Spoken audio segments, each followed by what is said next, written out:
Hi, it's Lady Bird time. இன்றைக்கி மதியம் லஞ்சுக்கு எண்ணெய் கத்திரிக்காய் புளிக்குழம்பு தாங்க. எண்ணெய் கத்திரிக்காய் புளிக்குழம்பு பிடிக்காதவங்க யாருமே இருக்க மாட்டாங்க. கத்திரிக்காய் பிடிக்காதவங்க கூட எண்ணெய் கத்திரிக்காய் புளிக்குழம்பு சாப்பிடுவாங்க. நான் ஆல்ரெடி ஒரு 6 மாதத்துக்கு முன்னாடி கத்திரிக்காய் வச்சு ஒரு புளிக்குழம்பு வீடியோ போட்டிருந்தேன், ரெசிபி ஷார்ட்ஸ் போட்டிருந்தேன்.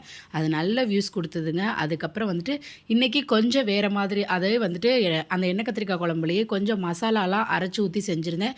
ஸோ இதுவுமே ரொம்ப டேஸ்ட்டாக வந்திருந்தது. அதுவும் அந்த கத்திரிக்காய் நல்லா எண்ணெயில் வதக்கிட்டு அதுக்கப்புறம் அந்த மசாலாவில் ஊறும்போது நல்லா ஜூஸியாக சூப்பராக இருக்குங்க. அதோட ரெசிபி கண்டிப்பாக நம்ம ஷார்ட்ஸில் வந்துடும். அப்புறம் தொட்டுக்கிறதுக்கு அவரைக்காய் பொரியல் தான் செஞ்சுருந்தேன். அப்புறம் பசங்களுக்கு முட்டை மட்டும் வச்சுருந்தேங்க. ஏன்னா காலையிலேயே அவங்க வடகம் அதெல்லாம் பார்த்தோன்னா நாங்கள் காலையிலேயும் சாதம் சாப்பிட்றோன்ட்டாங்க. அதனால சரி வடகம் எல்லாம் பொரிச்சிருந்தேன். அவங்களுக்கு முட்டை மட்டும் வேக வச்சு காலையில் பிரேக்ஃபாஸ்ட்டுக்குமே இன்றைக்கி அவங்களுக்கு சாதமே கொடுத்தாச்சு. ஸ்நாக்ஸுக்கு மாதுளம்பழம் அதெல்லாம் இருந்துச்சுங்க, எடுத்து வச்சாச்சு. தேங்க்யூ.